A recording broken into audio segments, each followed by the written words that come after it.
Well, hello everyone. Alexis Brooks here from Higher Journeys, back finally with another episode of Conscious Commentary. And I say finally because if you all have been looking for the show, both this show as well as our regular Higher Journeys broadcast, we have been off for a couple of weeks, for good reason, I think, because we headed out to California, to cover the 6th annual Contact in the Desert. And I dare say, and you may be able to tell by the fact that my voice is a little on the lower side, I'm going to keep it low today because we did so much talking. I certainly did, both doing shows out there as well as introducing some speakers. Let me tell you, folks, this was an event like none other. I want to, before we get started with today's episode, just give my heartfelt thanks, appreciation, and kudos to Victoria Gavoyan, my friend and colleague, and the co-producer and owner of Contact in the Desert, and of course the work of her partner Paul, and everyone, so many individuals involved to pull off such a huge event. And when I say huge, I'm hearing rumors that the numbers are maybe in excess of 5,000. Clearly the biggest CITD we have seen to date. So again, thanks so much to everyone who was involved in putting this great event together. I had a blast, to say the least. And stand by, everybody. We're going to have a few great shows to deliver to you that we did on location at Contact in the Desert. You know, it's interesting that I was thinking about this before we headed out to California. For whatever reason, call it irony, or I would call it just kind of a tricky synchronicity. Every single time I head out to the West Coast, it seems, typically for work, there's always some breaking news. I've just kind of noticed this. There's obviously no explanation for it. I can go back and think of several things that have occurred while out in the West Coast that were considered breaking news stories. And, you know, before we left for the West Coast, I thought to myself, okay, if this is a trend here, and again, no explanation, how many things do we have explanations for ultimately? But I thought to myself, okay, what's going to be breaking this time? And I didn't focus on it too much, but certainly it crossed my mind. And lo and behold, it was June 5th, I believe the day we were heading back. We were in the Palm Springs or Indian Wells area for the better part of the day, and then heading back to LA to catch a flight back to Boston, June 5th. And that, of course, is when we all heard the news of famed fashion designer Kate Spade, who allegedly committed suicide via hanging at the age of 55. Very sad. And then, of course, 2 or 3 days later, June 8th, Anthony Bourdain, famed chef and CNN host of Parts Unknown, several shows, but most recently Parts Unknown, I believe, at the age of 61, allegedly by suicide and allegedly also by hanging.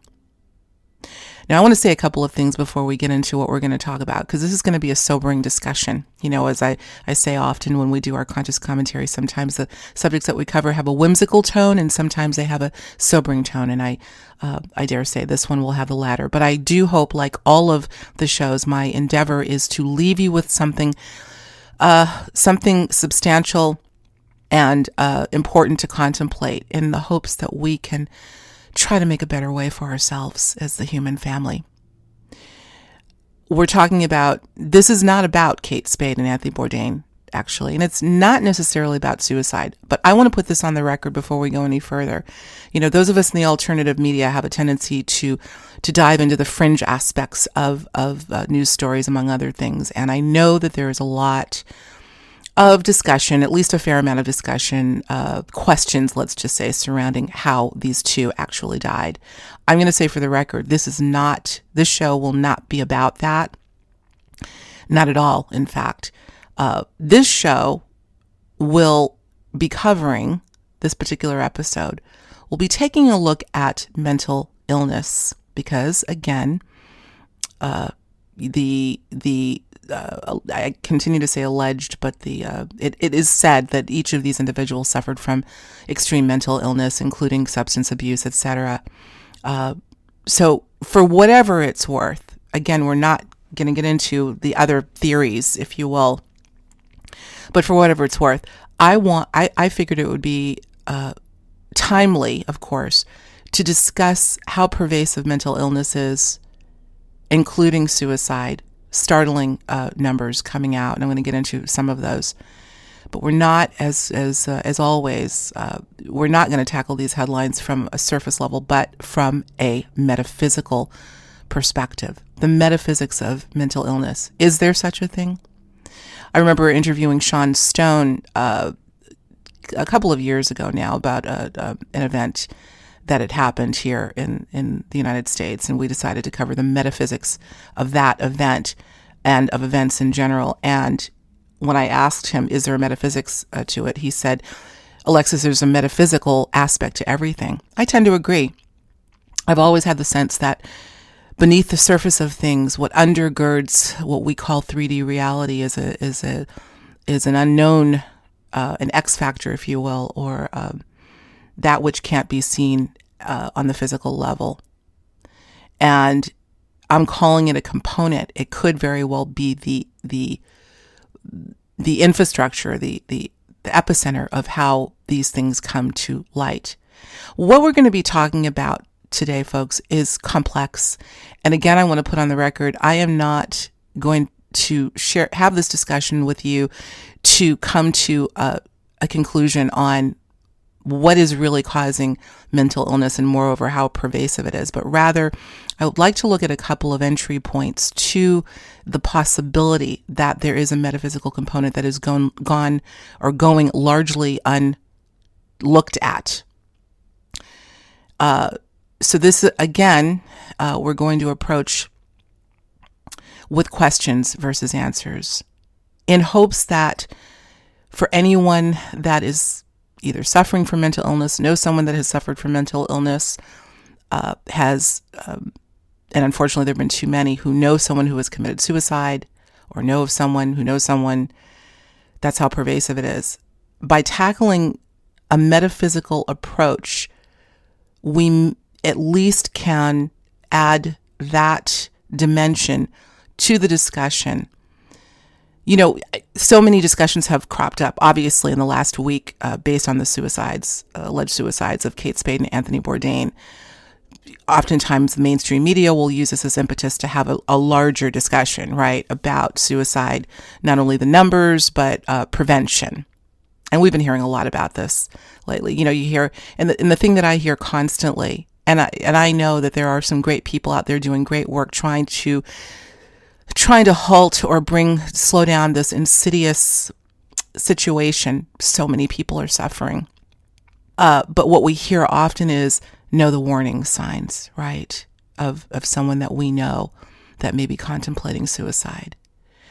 And again, sure, I do think that is extraordinarily important. But again, there are other levels that I believe deserve equal attention.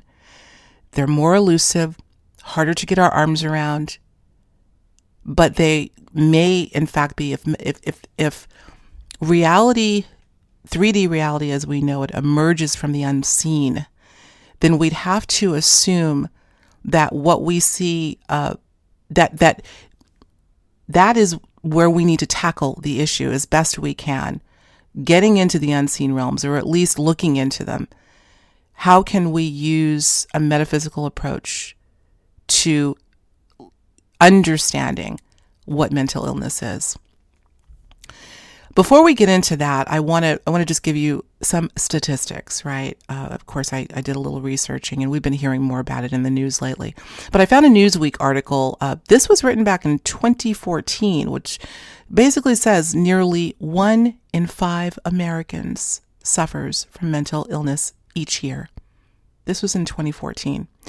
So I actually went to the website of the CDC, the Center for Disease Control, and lo and behold, I think the last set of statistics they had on numbers was in 2015, which I find interesting. I didn't scour the entire website, but those were the numbers I found. 1 in 5 in 2015, actually. I have to imagine, 3-4 years later, unfortunately, those numbers have become greater. And I don't know, maybe you all can leave in the comments below what kind of stats you're hearing. Nonetheless, it is, as I like to say, ubiquitous, unfortunately. Here's another article that I found just recently. This was an NBC report that said suicide rates are up 30% since 1999, according to the CDC. Only half of people who died by suicide had diagnosed mental health conditions, which is interesting, which means there is another X factor here. We tend to think that those that commit suicide, that is a likely outcome based on the fact that they had mental illness. But I suppose there are a cornucopia of reasons why people would decide to take their own lives. So again, I'm going to leave that there. I'll actually have links to both of these articles in the post that will accompany this episode. Here are a few more, actually. This again, according to the CDC, mental illness and children and teens. It says just over 20%, or 1 in 5 children, have had a seriously debilitating mental disorder. Also, half of all chronic mental illness begins by age 14, and 3/4 begin by age 24.8, 25 years old. Again, these are the CDC numbers. I have a feeling they're even more startling, but this is where I want to get these numbers. Let's look at some of the various types of mental disorders that they include. Anxiety, which is something, again, that I'm talking to so many people these days that feel themselves to have some measure of anxiety. No surprise with the pace of life these days. We're talking, including social anxiety, panic, and phobias. Of course, there's ADHD, depression, eating disorders, personality disorders, PTSD, which we just talked about. PTSD. Let me think about that. That came up in a show recently. I think a show that's about to come out. Schizophrenia, substance abuse. It goes on. Needless to say, the problem is huge.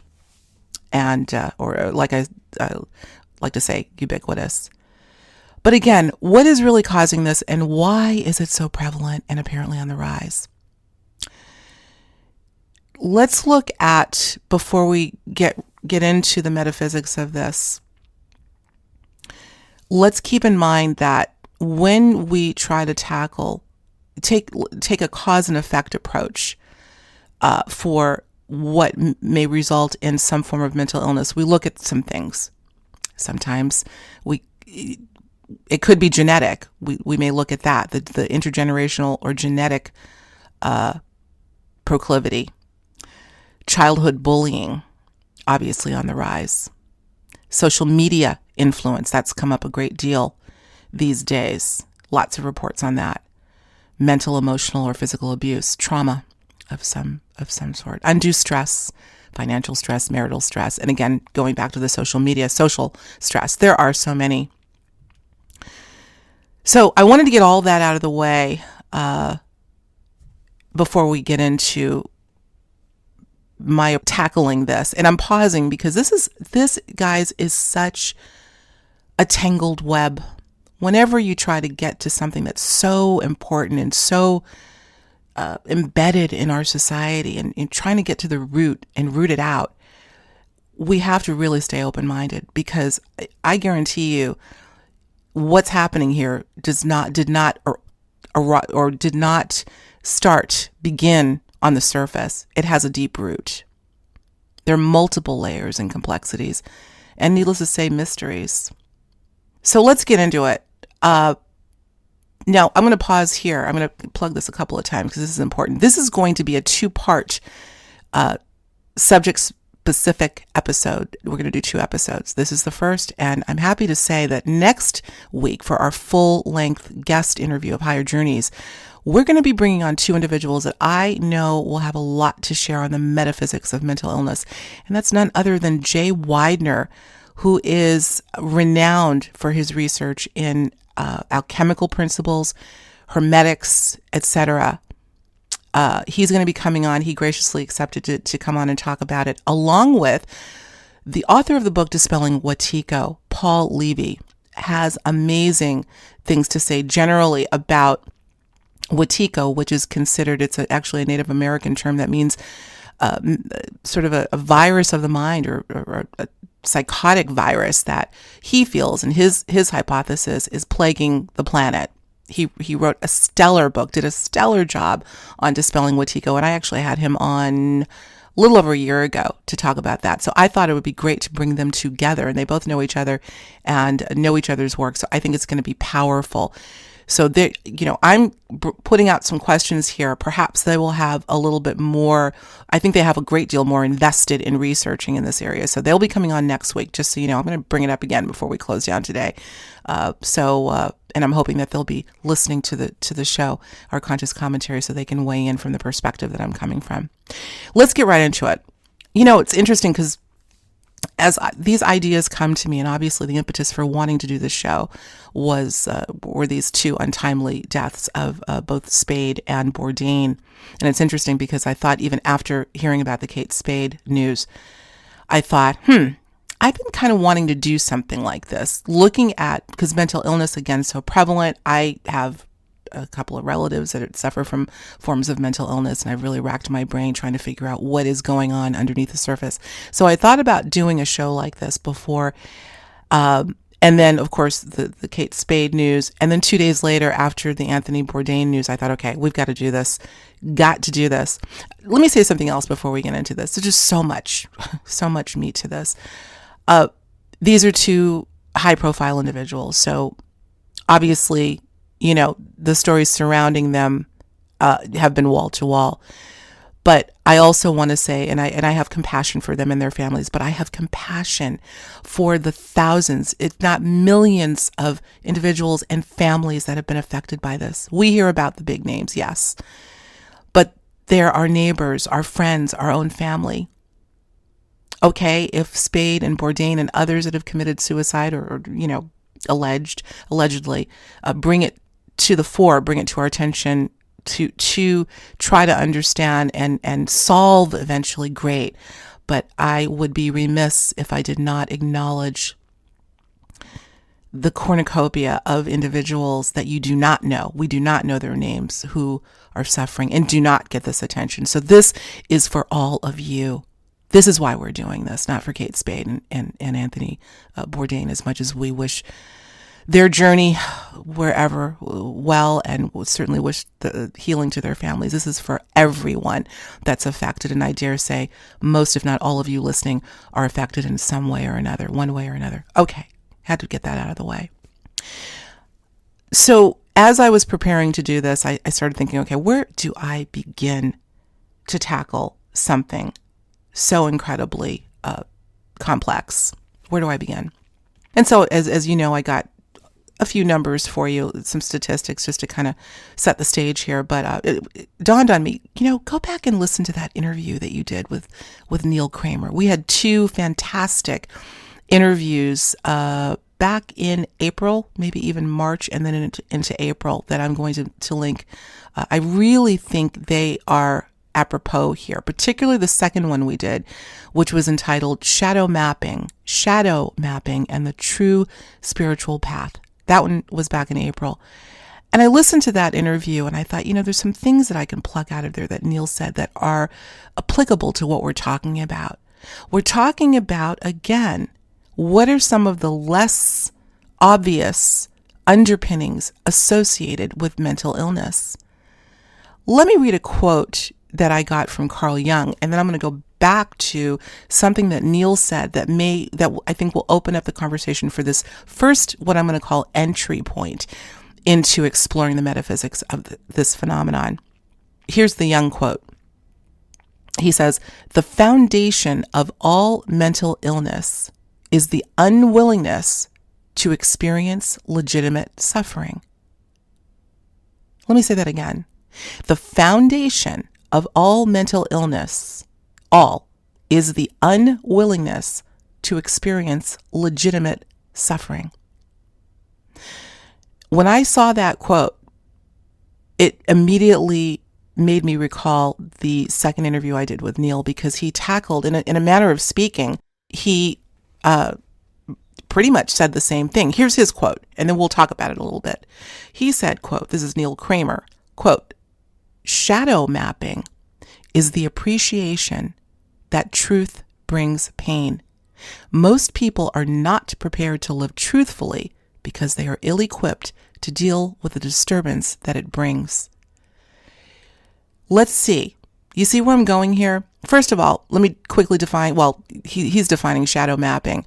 Shadow mapping, or looking at the shadow, the darker sides of ourselves, of which we all have to some extent. But in this regard, we're talking about forms of mental illness and being willing to map it if one can. I know that some forms of mental illness are so, they're so destructive that you can't even think to map it. But in some cases, I'm talking about people that are aware that they've got some form of mental illness and want to try to heal it. And both are basically saying that the tendency to be unwilling to approach what is going on, which is legitimate suffering, as Jung said.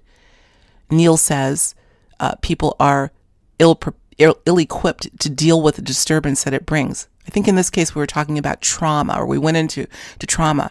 So the first thing I think that both of them are saying, and this does have sort of a metaphysical approach to it, is that we're really the source of the healing by having the wits about us to acknowledge the illness and go right into it. Neil also discussed the phoenix, the phoenix rising and the destruction aspect associated with the phoenix, which gets into sort of an alchemical approach. This is, guys, I have to tell you, this is totally, I'm probably speaking out of school here because I'm not well read in this area, but I get the basic concepts. So let's get into one of the entry points that I'm going to bring in here, and that is the alchemical, the initiatory aspects of suffering, and how from an alchemical perspective, and I believe also a hermetic perspective, and Jay can certainly clarify this for me, part of the initiation into a more evolved state is to be willing to go into the most dire scenarios of pain, whether physical, emotional, psychological, and confront them in order to alchemize or transmute them. That is considered some form of initiation, of which dissolution can result. Neil feels that is a very long process. He seemed to be very sort of adamant about a number of years that this might take. I don't know, obviously. He was talking somewhere in the neighborhood of 20 to 30 years when one decides to map the shadow, the pain, the trauma, and do it as a form of discipline. I don't know, but I do think this is interesting. So from an alchemical perspective, my understanding is that pain and suffering, which seems to be par for the course of being human, part of the human condition, is not necessarily looked at as bad, but rather an opportunity to master shifting one element to another, shifting pain into pleasure or bliss, whatever word you want to use, pain into unpain. But most people, as with the Jung quote, Carl Jung's quote, as well as Neil, are clear to say that humans are loath to take on that challenge. So the intimation is that part of evolution, this is how I'm interpreting it, part of evolution is for suffering in whatever form, in this case we're talking about mental illness, to be set before us. This is the plan, right, I guess, in order to test our psychic muscle to be able to move through it and transmute it. I wrote in my book, Conscious Musings, back in 2014, we are the alchemists. We have the ability to turn metal into gold. This is what the alchemists did. We have that built in, but apparently it's gone dormant. Isn't this something to think? As heinous as this seems, that the misery that people are suffering and the fact that it's actually getting more prevalent may be a signal. This is just a question I'm putting out there, but a signal from the universe to say, I know that you can take this on. I'm going to throw as much trauma and stress and depression and anxiety at you as I can so that you can confront it, run right at it. And the moment you do, with all of your psychic might, it will immediately be transmuted into its opposite. This is a very alchemical principle. I have pondered this for years, not with mental illness necessarily, but with all of the pain that the human goes through. Why? What is this for? I have this sense that there is purpose with all things, but it's up to the individual to decide what that purpose is. Could it be that the pain that each and every one of us go through on one level or another is put there, who knows, maybe on some level by us, in order to take our abilities out of dormancy, our alchemical abilities, and be able to literally change reality, including our mental illness. I know this to some of you may be a bit of a stretch, and you can hear the question in my voice. I hope you can, because I'm not at all saying this is why we have pain. God knows nobody wants trauma or pain, and yet it is there. It is living side by side with us each and every day, it seems. There's got to be something constructive we can do with it. Let me give another example that came to mind as I was sort of pondering how on earth I was going to approach this particular episode. And that has to do with shamanic journeying. Again, something that I am not necessarily well schooled in, but certainly have heard enough about it, have read enough about it to get a sense or get a consensus for, or hearing the consensus of other people that have had, let's say, ayahuasca experiences, trips. I have heard more times than not that in one's journey through a shamanic, or in this case, let's talk about the ayahuasca state. And Graham Hancock has talked about this.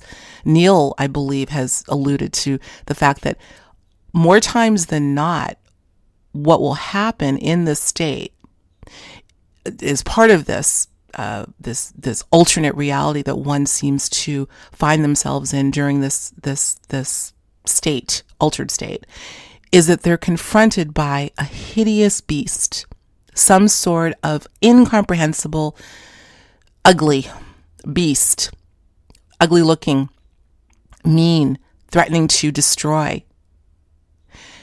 And I have heard that in some cases, probably in most, that when the individual that's going through the experience decides to confront the beast, it immediately dissolves and turns into a beautiful butterfly or a flower. I don't know. I'm just giving a general example. But do you know what I'm talking about? If there's anyone out there that has done ayahuasca or has had some sort of similar experience, even through the dream state, I've heard of this, in which the hideous beast will present itself as if to say, come on, I'm not really real, but you've got to lose the fear and confront me.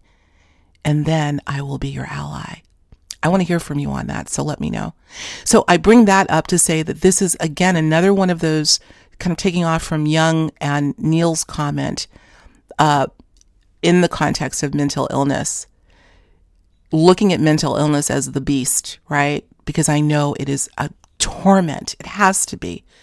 I'm fortunate that I have not gone through such a thing, but I certainly know quite a few individuals that have and that are.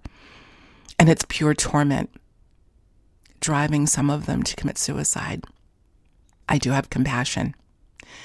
But thinking of the mental illness as that beast, if one could muster the strength to run right at it, how, the mechanics of that are a whole nother thing entirely that I'm certainly not prepared or schooled enough to get into.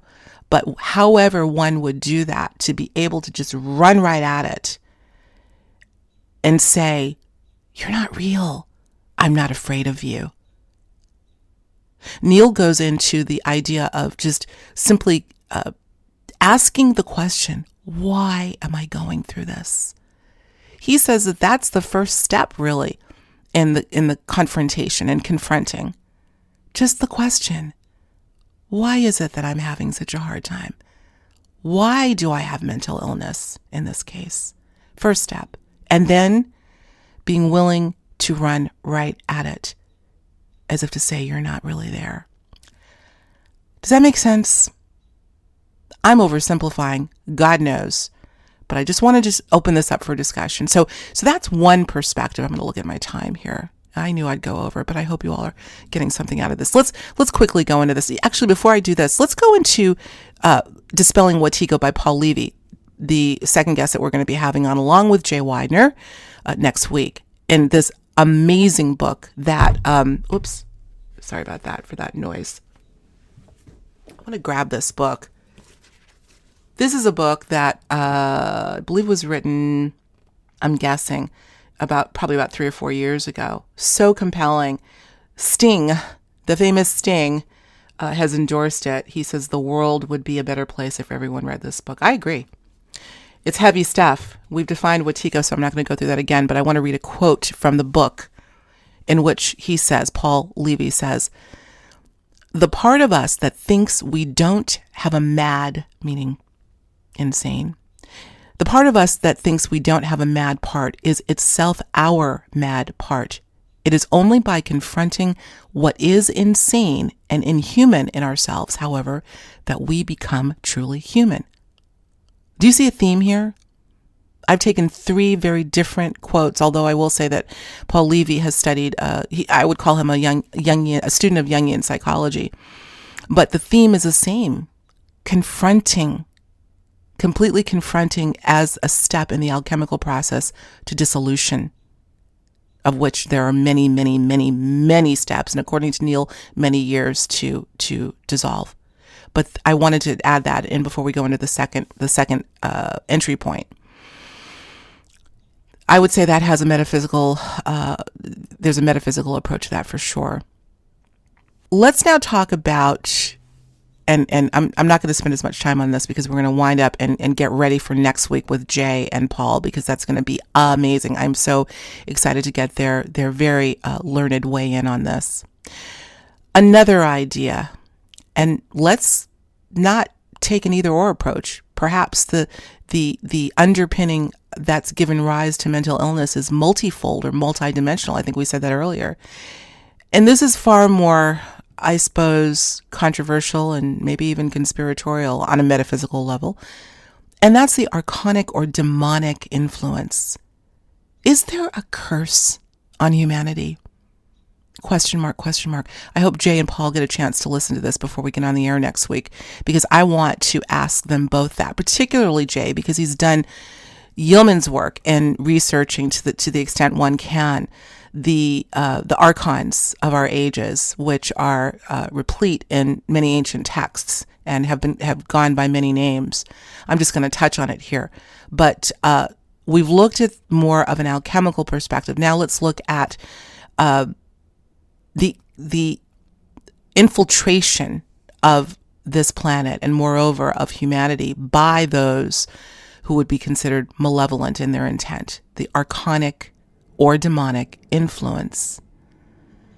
I've wondered, I don't know that we could ever prove that, but I do think that there is something, again, another X factor that is so outside of our scope of understanding and yet perhaps omnipresent, that we need to acknowledge.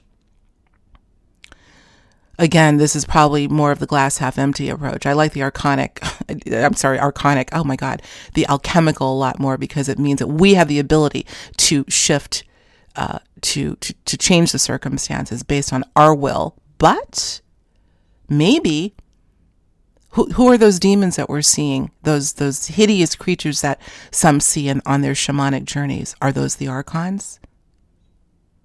Again, oversimplifying, these hideous creatures that are out to eat us. And I'm not being funny. Is this a test of will? There's something interesting going on here, guys. And most importantly, what I hear from these journeys, right, of those individuals that were in these realms for a period of time through their shamanic sojourns, were that if they could muster the strength to confront, the beast would disappear or transmute into something benevolent. Are those archons? Does this add credence to the idea that we live in a reality that is more or less illusory? I just, I don't know.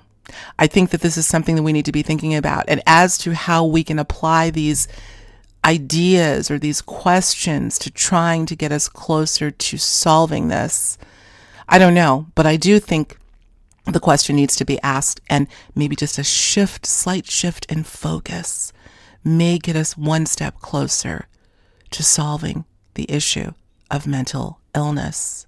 One other thing I want to say about this archonic influence, I know Jay's going to talk about this at great length. I'm going to ask him to.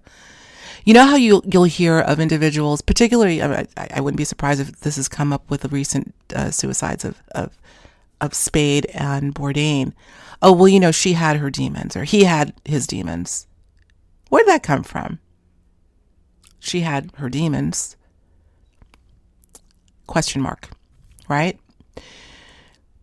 These phrases and euphemisms even that are used over the years typically have an origin. So I wonder, one thing I know for sure is we better get our arms around this, whether we decide to take a metaphysical approach, a surface approach, a combination thereof. It's like, it's medicine, right? Some people say, I'm just going to go alternative. I'm going to go with holistic and homeopathic, or I'm going to go allopathic and just go, according to what my doctor says. I like to think of it as a synthesis of both. Let's look from, if we are multidimensional, our reality is multidimensional, why not take a multidimensional approach to something that I dare say is time to go away? Too many people are suffering. Is it necessary? Do we hold the key to healing? I'd like to think so. Okay, I'm going to wind it down there. I think I've given you all enough to chew on. And as I said, I will have some links associated with the post that you can find on higherjourneys.com. I'm going to see if I can find some more links, maybe even some links to some articles or blog posts that handle that kind of look at the metaphysical approach. I haven't found that much. You will find this sort of aspect, let's just say, and some of your older texts. I dare say Jung has covered this in a manner of speaking in some of his books, some of his volumes. So let's see. This is a conversation that absolutely deserves to keep going. And again, this is about kicking the tires, looking underneath the hood to see what is really going on. What is the true nature of reality? If we don't know it right now, I fervently believe that we are entitled to know because we are of it. And that's what Higher Journeys is all about. So I hope you will join me on this continued journey. As always, I thank you. So truly humbled for all of you, and you're taking this journey with me. I also want to say thank you to all of you that came up to me that were out at Contact in the Desert to introduce yourself and say hi. It was so exciting. I want to give a special shout out to Anna. Anna, if you're listening, I met Anna just before I introduced Grant Cameron, I believe. Anna's been listening for quite some time. She did a road trip. I don't know if you're back yet, Anna, but back at the homestead. But I hope you had a wonderful trip and an incredible journey, and it was such a pleasure meeting you. So thanks to everyone that came out and said hello, and I hope I get to see you again. Okay, I'm looking at this clock. I went over, but I hope it was well worth it for all of you. Stay tuned next week. Do not go anywhere, guys. Next week, Jay Widener, Paul Levy. We will continue the discussion on the metaphysics of mental illness. Until next time, I'll talk to you soon. I'm Alexis Brooks. Take care.